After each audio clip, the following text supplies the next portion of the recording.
Hello అండి, అందరికీ నమస్తే. అందరూ ఎలా ఉన్నారు? అందరూ ఆరోగ్యంగా, క్షేమంగా, సంతోషంగా బాగుండాలి అని మనస్ఫూర్తిగా మనందరి తరపున అమ్మవారిని వేడుకుంటున్నానండి. అలాగే మనందరి కోరికలు కూడా తీరాలి అని, బాబాగారు చూపించేటువంటి సన్మార్గంలో నడవాలని, గురు ఆశీస్సులు ఎల్లప్పుడూ మనందరిపై ఉండాలని మనస్ఫూర్తిగా మనందరి తరపున బాబాగారి పాదాలనంటి వేడుకుంటున్నాను. ఈరోజు బాబాగారి నుండి ఒక చక్కని సందేశాన్ని మనం ఆ సాయి తండ్రి అనుగ్రహంతో తెలుసుకోవడానికి ప్రయత్నం చేద్దాం.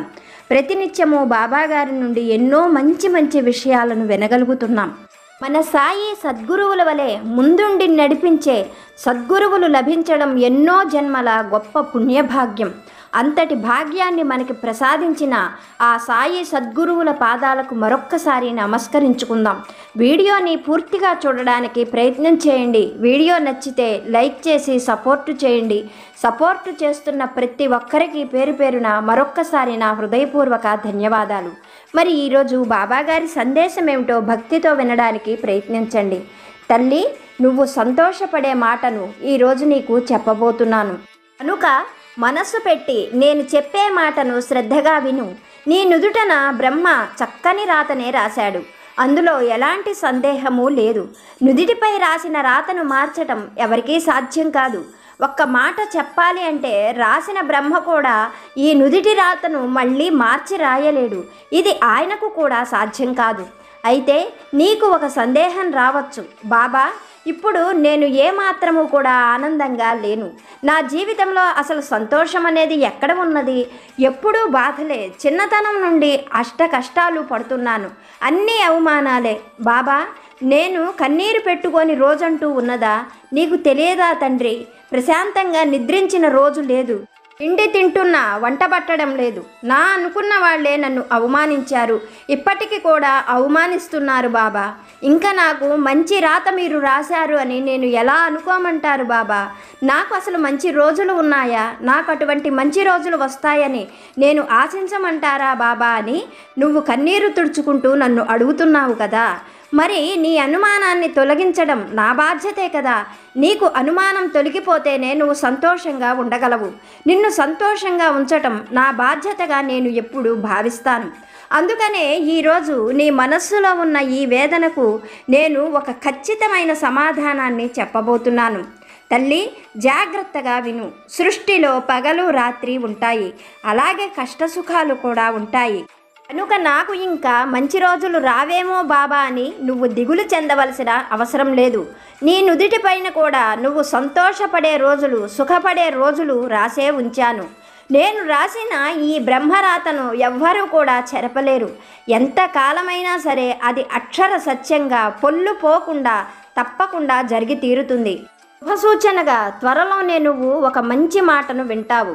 అది నువ్వు ఎప్పటి నుండో అడుగుతున్నదే. అదే నేను నీకు ఇవ్వబోతున్నాను. నీ సాయి వాక్కు బ్రహ్మవాక్కే. ఇందులో ఎలాంటి సందేహము, అనుమానము నీకు అవసరం లేదు. నువ్వు కోరుకుంటున్నది నీ బాబా నీకు తప్పకుండా నుదిటిపైన రాసి ఉంచారు.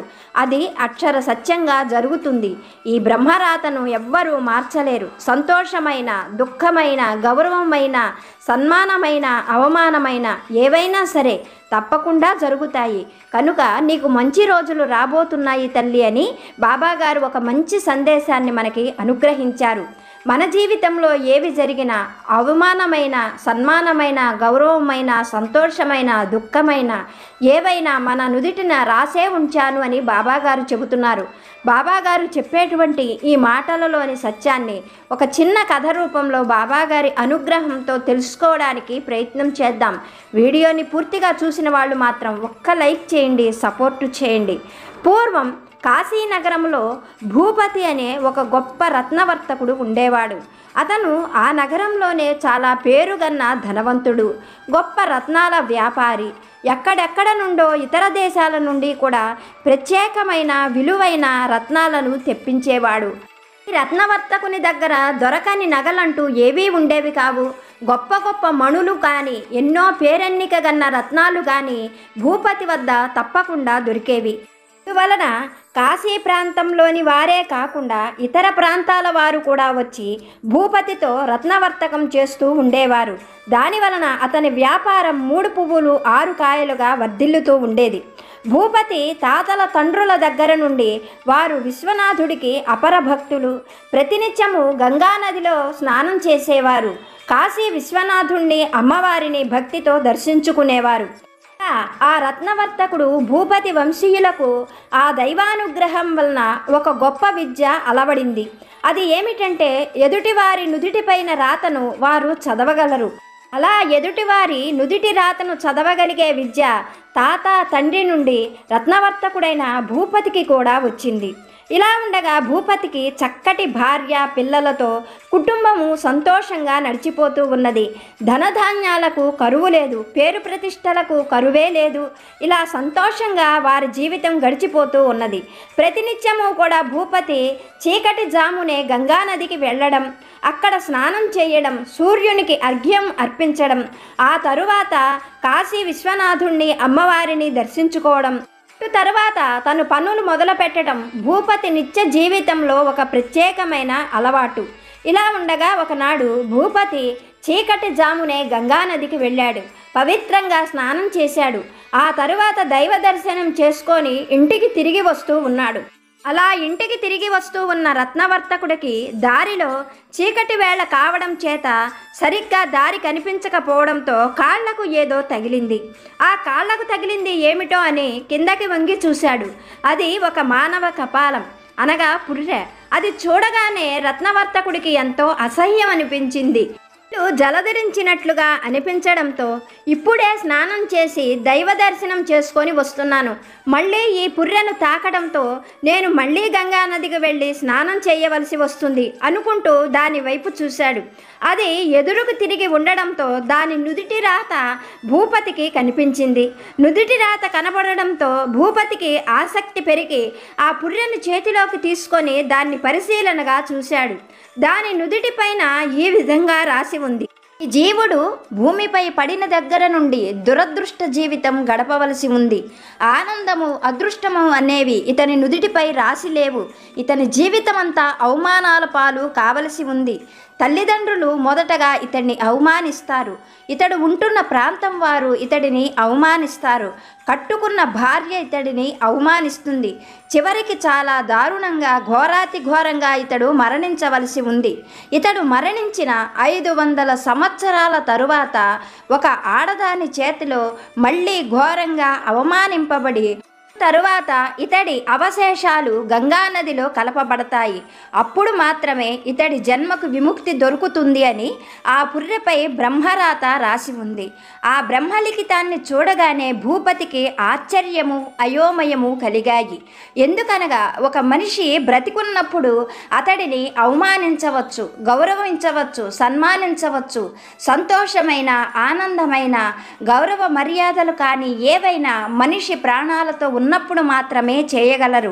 అటువంటిది చనిపోయిన తరువాత మనిషిని ఎలా అవమానించగలరు? అది కూడా 500 సంవత్సరాలు దాటిన తరువాత ఒక ఆడది చనిపోయిన ఇతన్ని ఎలా అవమానిస్తుంది? ఈ విషయం ఆలోచిస్తున్న భూపతికి అయోమయంగా తోచింది. ఆ పుర్రెను పరిశీలనగా చూడసాగాడు భూపతి. ఆ పుర్రెకు సంబంధించిన విషయాలన్నీ కూడా భూపతికి కళ్ళ ముందు కదలాడుతూ ఉన్నాయి.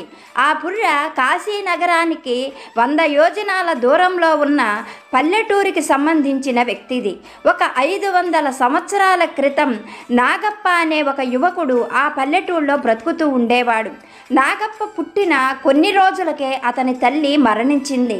అతని తండ్రి బంధువులు అందరూ కూడా నాగప్పను నష్టజాతకుడు అంటూ హీనంగా చూడడం మొదలుపెట్టారు. ఆ తరువాత నాగప్పకు 5 సంవత్సరాల వయస్సు వచ్చేసరికే అతని తండ్రి కూడా చనిపోయాడు. అలా తల్లి తండ్రి ఇద్దరూ చనిపోవడంతో బంధువులెవరూ కూడా అతన్ని ఆదరించలేదు. ఎక్కడికి వెళ్ళినా అతన్ని నష్టజాతకుడు అంటూ అందరూ చీత్కరించేవారు, అవమానపరిచేవారు.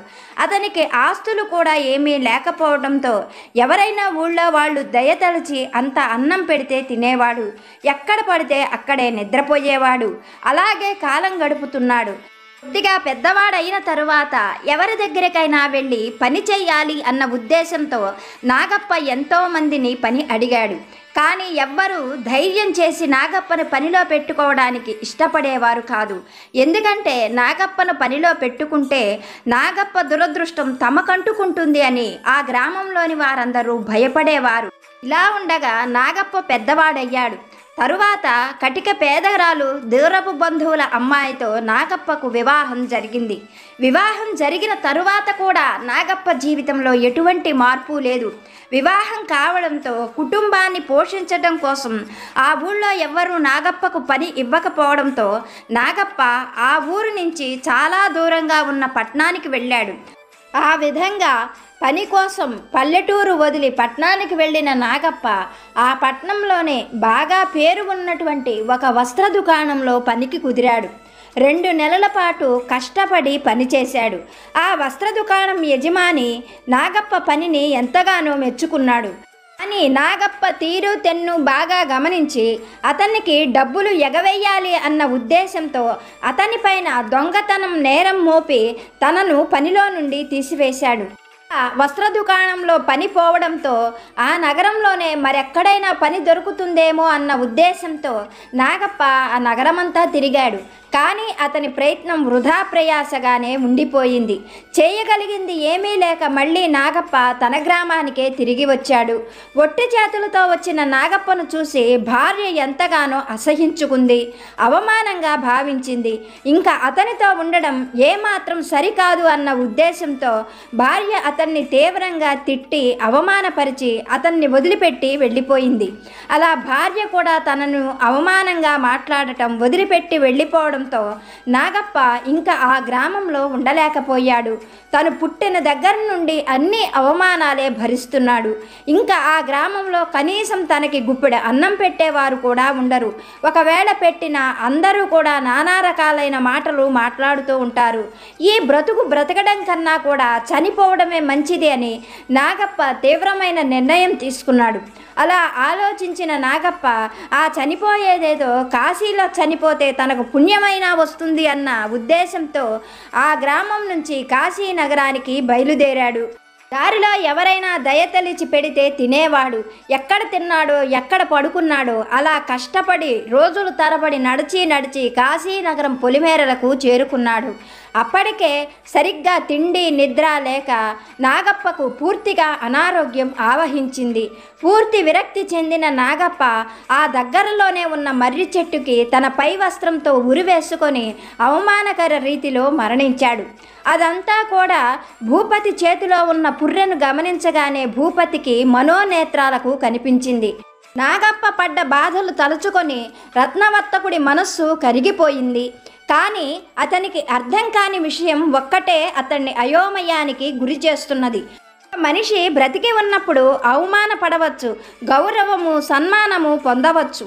అంతేకాని చనిపోయిన తరువాత ఆ వ్యక్తిని ఎవరైనా మాత్రం ఎలా అవమానించగలరు? అసలు ఇది ఎలా సాధ్యపడుతుంది? బ్రహ్మదేవుడు ఇటువంటి రాతను ఎలా రాయగలిగాడు? అసలు ఇది ఎలా జరుగుతుంది అని రత్నవర్తకుడైన భూపతి చాలాసేపు ఆలోచించాడు. తరువాత అతను ఒక నిర్ణయానికి వచ్చిన వాడిలాగా ఆ చుట్టుపక్కల బాగా పరికించి చూశాడు. కనుచూపు మేరలో అతనికి ఒక పెద్ద మర్రి చెట్టు కనిపించింది. వెంటనే భూపతి ఆ మర్రి చెట్టు దగ్గరకు చేరుకొని తన చేతిలో ఉన్న పుర్రెను ఆ మర్రి తొర్రలో ఉంచి మళ్ళీ తను గంగానదికి వెళ్ళి స్నానం చేసి తన పనులు ముగించుకొని ఇంటికి వెళ్ళిపోయాడు. అప్పటి నుండి ప్రతి నిత్యము కూడా భూపతి గంగానదికి స్నానానికి రావడం, దైవ దర్శనం చేసుకోవడం, ఆ తరువాత ఆ దారిలో వస్తూ ఆ మర్రి చెట్టు తొర్రలో ఉన్న పుర్రెను కాసేపు చూడడం, ఆ పుర్రెతో కాసేపు 4 మాటలు మాట్లాడడం, మళ్ళీ తన దారిని తను వెళ్ళిపోవడం, ఇది నిత్యము ఆ రత్నవర్తకుడు చేస్తున్నటువంటి పని. ఇలా కొన్ని నెలలు గడిచిపోయింది. ఒక రోజున రత్నవర్తకుడి దూరపు బంధువులు కొంతమంది వచ్చి అతన్ని ప్రత్యేకమైన పని మీద 10 రోజులు రావలసిందిగా బ్రతిమిలాడి అతనిని తమతో పాటు తీసుకొని వెళ్ళిపోయారు. అలా రత్నవర్తకుడు వెళ్ళిపోయిన తరువాత అతను తన పనులు ముగించుకొని మళ్ళీ నగరానికి వచ్చాడు. అతను ఎక్కడికి వెళ్ళినా మర్రి చెట్టు త్వరలో ఉన్న ఆ పుర్రె గురించి ఆలోచిస్తూ ఉండేవాడు. మరునాడు కూడా గంగానదికి వెళ్ళి స్నానం చేసి దైవ దర్శనం చేసుకొని గబగబా మర్రి చెట్టు తొర్ర దగ్గరకు వచ్చాడు ఆ రత్నవర్తకుడు. తను తొర్రలో దాచినటువంటి పుర్రెను చూడాలనుకున్నాడు. కానీ ఆ పుర్రె మాత్రం అతనికి కనిపించలేదు. చుట్టూ కూడా చాలాసేపు వెతికిన రత్నవర్తకుడికి ఆ పుర్రె మాత్రం కనిపించలేదు. ఆ పుర్రె ఏమైందో అతనికి అర్థం కాలేదు. తనకు తప్ప మరి ఎవరికీ కూడా ఆ మర్రి చెట్టు తొర్రలో పుర్రె ఉంది అన్న విషయం తెలియదు కదా. మరి ఈ పుర్రె ఏమైపోయిందా అని ఆలోచిస్తూ అలాగే ఇంటికి చేరుకున్నాడు. సంధ్యావందనాది కార్యక్రమాలు చేస్తున్నాడు కానీ అతని మనస్సులో లేదు. మర్రి చెట్టు తొర్రలో పెట్టింది ఏమై ఉంటుందా అని ఆలోచిస్తూ ఉన్నాడు. ఇలా 1 రోజు 2 రోజులు 3 రోజులు గడిచిపోయినాయి. కానీ ఆ పుర్రె ఏమైందో భూపతికి అర్థం కాలేదు. ఆ పుర్రెను గురించి ఆలోచిస్తున్న భూపతికి అతని భార్య తేనీరు అందిస్తూ 3 రోజుల నుండి మిమ్మల్ని గమనిస్తున్నాను. మీ మనస్సులో లేదు. మీరు ఏ విషయం గురించి ఆలోచిస్తున్నారో నాకు బాగా తెలుసు అన్నది. ఆ మాటలకు భూపతి నవ్వుకుంటూ, పిచ్చిదానా, నేను దేని గురించి ఆలోచిస్తున్నానో నీకెలా తెలుస్తుంది అని అడిగాడు. అందుకు అతని భార్య, మీరు మర్రి చెట్టు తొర్రలో దాచిన మీ 2వ భార్య పుర్రె గురించే కదా మీరు ఆలోచిస్తున్నది అని పలకగానే భూపతికి నోట మాట రాలేదు. వెంటనే అతని భార్య, నాకు బాగా తెలుసు, మీ పైన నాకు ఎప్పటి నుండో అనుమానం ఉన్నది. మీరు నన్ను కాకుండా మరొక స్త్రీని కూడా మీతో ఉంచుకున్నారు. ఆ స్త్రీ చనిపోవడంతో ఆమె జ్ఞాపకాలను మర్చిపోలేక ఆమె పుర్రెను ఆ మర్రి చెట్టు తొర్రలో ఉంచారు. ఆ మర్రి చెట్టు తొర్రలో ఉన్న పుర్రెను ప్రతినిత్యం గంగా స్నానానికి వెళ్ళి తిరిగి వచ్చేటప్పుడు చూసుకొని మురిసిపోతూ ఉన్నారు. దాంతో మీరు మాట్లాడుతూ ఉన్న విషయం నాకు తెలిసిపోయింది. అందుకనే దాని పీడ ఎప్పుడు వదిలించుకోవాలా అని ఎదురు చూస్తున్నాను. మీరు మొన్న మన బంధువుల ఇంటికి వెళ్ళినప్పుడు ఇదే మంచి సమయమని భావించాను. నేను మన పనివారి చేత ఆ పుర్రెను తెప్పించాను. దాన్ని చూడగానే నాకు చాలా కోపం వచ్చింది. వెంటనే వేడి మరిగే నీళ్లు ఆ పుర్రె పైన పోశాను. అయినా కానీ నా కోపం తీరలేదు. ఆ తరువాత సలసలా కాగుతున్న వేడి నూనెను కూడా ఆ పుర్రెపై పోశాను. అప్పటికి నా కోపం చల్లారలేదు. అటు తర్వాత ఎర్రటి ఎండుమిరపకాయల కారాన్ని ఆ పుర్రె నుండా కుక్కాను. అయినా కానీ నా కచ్చ తీరలేదు. ఇలా అయితే నా కోపం తీరదు, మీరు దాన్ని మర్చిపోరు అని భావించి ఆ పుర్రెను ముక్కలు చేశాను. తర్వాత ఆ పుర్రె తాలూకా అవశేషాలను రోట్లో వేసి మెత్తగా పొడిలాగా చేశాను. అటుపైన ఆ మొత్తం పొడిని గంగానదిలో కలిపివేశాను. అప్పటికి కానీ ఆ పుర్రె పైన ఉన్న కోపం నాకు చల్లారలేదు. దానిపైన మీకు నాకన్నా కూడా ఎక్కువ వ్యామోహం ఉన్నది అని మీరు ప్రతినిత్యం చేసే పని వల్ల నాకు అర్థమైంది. ఇప్పుడు ఇంకా దాని పీడ విరగడైపోయింది. మీరు అది కనిపించలేదు అన్న ఉద్దేశంతో 3 రోజుల నుండి అనాలోచనగా ఉన్నారు. అది గమనించే నేను ఈరోజు మీకు నిజం చెప్పేశాను అన్నది రత్నవర్తకుడి భార్య. ఆవిడ మాట్లాడుతూ ఉంటే రత్నవర్తకుడికి నోట మాట రాలేదు. అలాగే ఆమె వంక చూస్తూ ఉండిపోయాడు.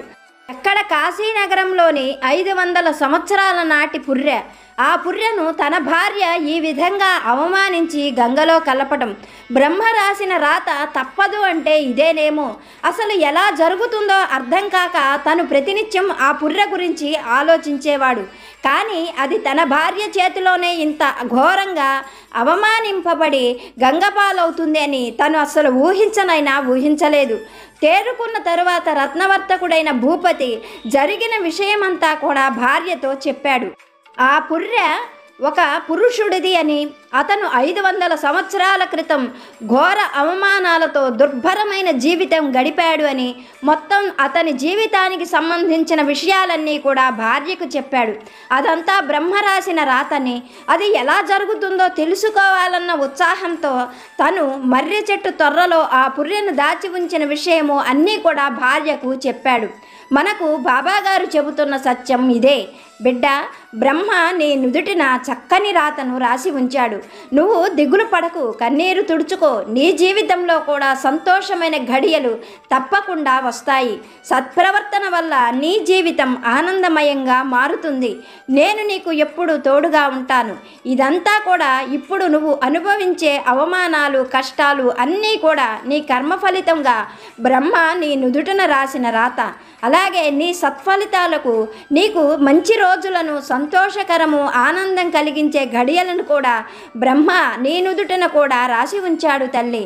కనుక మంచిని ఆహ్వానించేందుకు, ఆనందమైన జీవితం కోసం సిద్ధంగా ఉండు అని బాబాగారు ఒక మంచి సందేశాన్ని మనకి అనుగ్రహించారు. ఓకే ఫ్రెండ్స్, ఇప్పటి వరకు వీడియో చూసిన మీ అందరికీ పేరు పేరున నా హృదయపూర్వక ధన్యవాదాలు. వీడియో చూసిన వాళ్ళు మర్చిపోకుండా లైక్ చేయండి. మన ఛానల్ని కొత్తగా చూసేవాళ్ళు సబ్స్క్రైబ్ చేసుకొని సపోర్టు చేయండి. సపోర్టు చేస్తున్న మీ అందరికీ పేరు పేరున నా హృదయపూర్వక ధన్యవాదాలతో మరొక మంచి వీడియోతో బాబాగారి దివ్యాశిస్సులతో మళ్ళీ కలుసుకుందాం. సర్వే జన సుఖినో భవంతు.